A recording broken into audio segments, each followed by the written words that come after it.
ओम शरणागत दिनार्थ परित्राण परायणे सर्वसार्थ हरे देवी नारायणी नमस्तुते।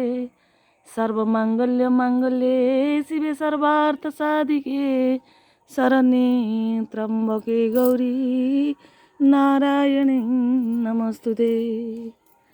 हे प्रभु गुरुदेव, तुम चरण तले पामरर शत शत प्रणाम प्रभु। ମୁଁ ଆସି ପହଞ୍ଚି ଯାଇଛି ବଳରାମ ଦାସଙ୍କର ଯେଉଁଟାକି ସମାଧିପୀଠ।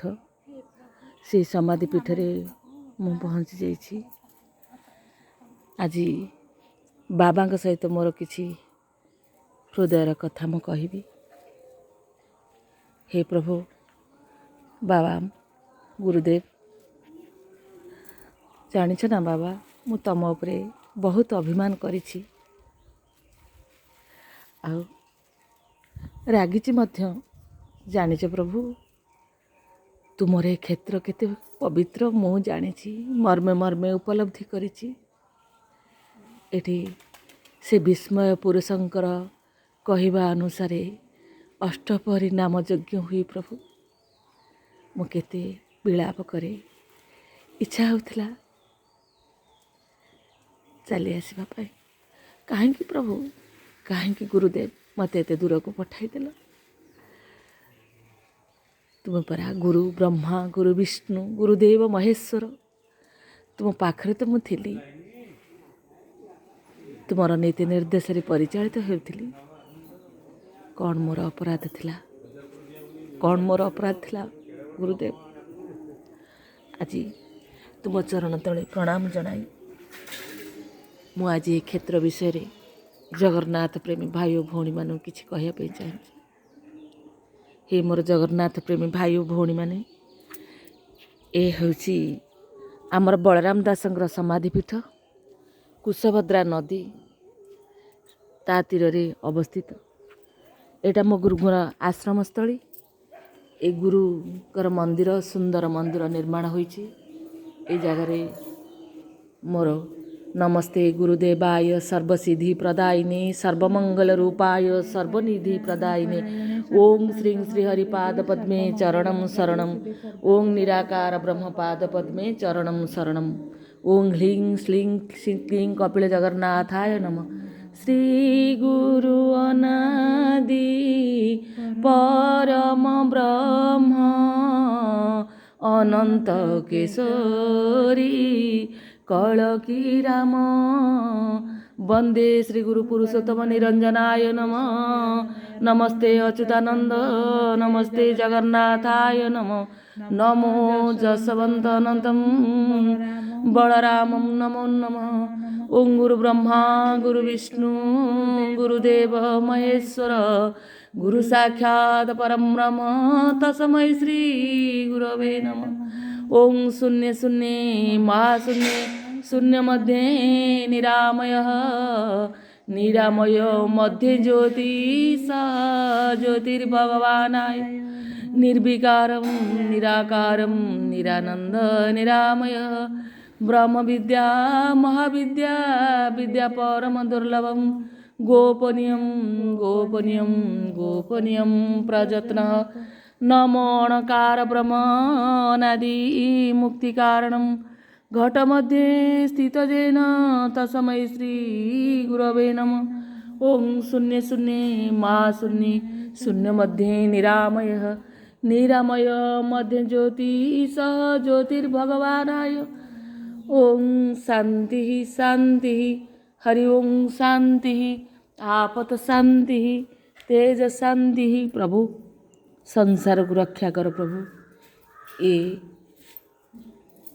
ସଂସାରର ମାନବ ସମାଜ ରସାତଳଗାମୀ ହେବାକୁ ଚାହୁଁଛି ପ୍ରଭୁ। ତୁମେ ପୁଣି ଜନ୍ମଗ୍ରହଣ କରି ସନାତନ ଧର୍ମର ପ୍ରଚାର ଓ ପ୍ରସାର କର ମହାବାହୁ। ଏ ମାନବ ଏତେ ଅମଣିଷ ପାଲଟି ଯାଇଛି ମହାବାହୁ। ନିଜେ ଜାଣି ଜାଣି ନିଜ ହାତରେ ସୁଖକୁ ଛିଣ୍ଡାଇ ଫିଙ୍ଗି ଦେଉଛି। ନିଜର ବୋଲି ଯିଏ ପିତା ମାତା ତାଙ୍କର ସ୍ନେହ ମମତାକୁ ଭୁଲି ଯାଉଛି। ଏଠି ସେତିକିରେ ପାପୀ ମାନବ ସମାଜର ମନ ବୁଝୁନି ମହାବାହୁ। ପୁଣି ପୁଣି ନିଜେ ନିଜର ଅତି ଅନ୍ତରଙ୍ଗ ସ୍ୱାମୀ ସ୍ତ୍ରୀ ୟା ଭିତରେ ମଧ୍ୟ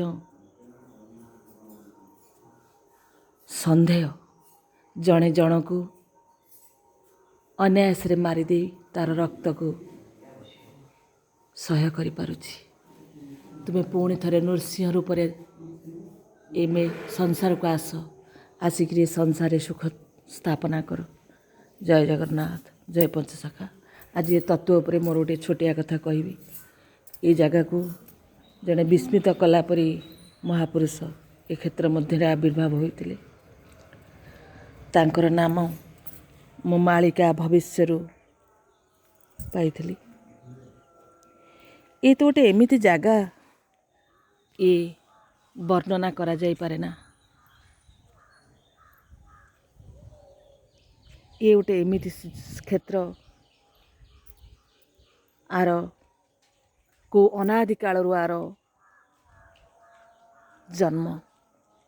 ଏଠି ସପ୍ତଫେଣୀ ନାଗ ମଧ୍ୟ ରୁହନ୍ତି। ଖାଲି ସେତିକି ନୁହଁ, ଏ କ୍ଷେତ୍ରକୁ ଜଣେ ବିସ୍ମିତ କଲା ପରି ମହାପୁରୁଷ ଆସିଥିଲେ।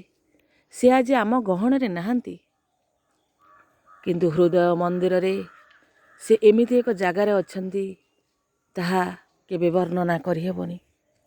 ମୁଁ ମାଳିକା ଭବିଷ୍ୟରୁ ତାଙ୍କର ନାମ ଜାଣିଥିଲି। ତାଙ୍କ ନାଁ ହେଉଛି ବ୍ରହ୍ମଜ୍ୟୋତି ନାରାୟଣ ଦାସ। କଳି ଶେଷ ବେଳକୁ ନିଜେ ଜଗନ୍ନାଥ ମାନବ ଶରୀରରେ ଜନ୍ମ ହେବେ। ତାଙ୍କର ନାମ ଥିବ ବ୍ରହ୍ମଜ୍ୟୋତି ନାରାୟଣ ଦାସ। ସେ ବିରଜା ମଣ୍ଡଳରେ ବିଶ୍ୱକଳ୍କୀ ମହାଯଜ୍ଞ କରିବେ, ସେଠି ପୂର୍ଣ୍ଣାହୁତି ଦେବେ। ସେ ଯେତେବେଳେ ସୃଷ୍ଟିରେ କେତେବେଳେ ଅଗ୍ନି ରୂପରେ, କେତେବେଳେ ଜଳ ରୂପରେ ସୃଷ୍ଟିକି ଖଣ୍ଡ ପ୍ରଳୟ କରିବେ।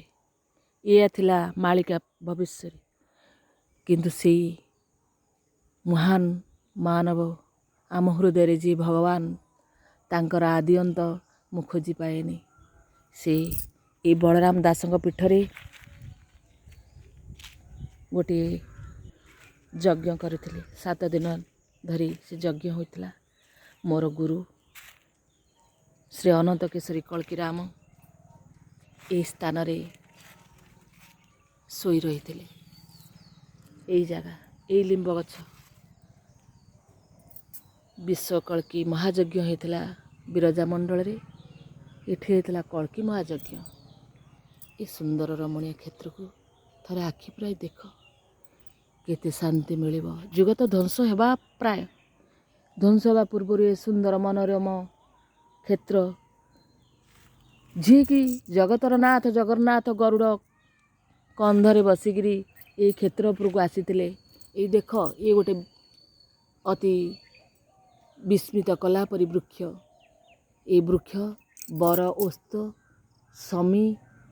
ସମ୍ମିଶ୍ରଣରେ ଏ ବୃକ୍ଷଟି। ଏ ବୃକ୍ଷର ଗୁଣ ଅପାର। ଖାଲି ସେତିକି ନୁହଁ, ଏ ଜାଗାକୁ ମୋର ଗୁରୁ, ମୋର ସେ ତ ଗୁରୁ ନୁହଁ, ମୋ ପାଇଁ ଭଗବାନ। ମୁଁ ତାଙ୍କ ପାଇଁ ଏବେ ବି ହୃଦୟ ମନ୍ଦିରରେ ଖୋଜି ବୁଲୁଛି। ସେ ଆମ ଗହଣରେ ନାହାନ୍ତି। ଖୁବ୍ କମ୍ ଦିନ ମଧ୍ୟରେ ରହି ଆମକୁ ସ୍ନେହ ମମତା ଡୋରିରେ ବାନ୍ଧି ପୁଣି ତାଙ୍କର ଗନ୍ତବ୍ୟ ପଥରେ ଚାଲି ଯାଇଛନ୍ତି।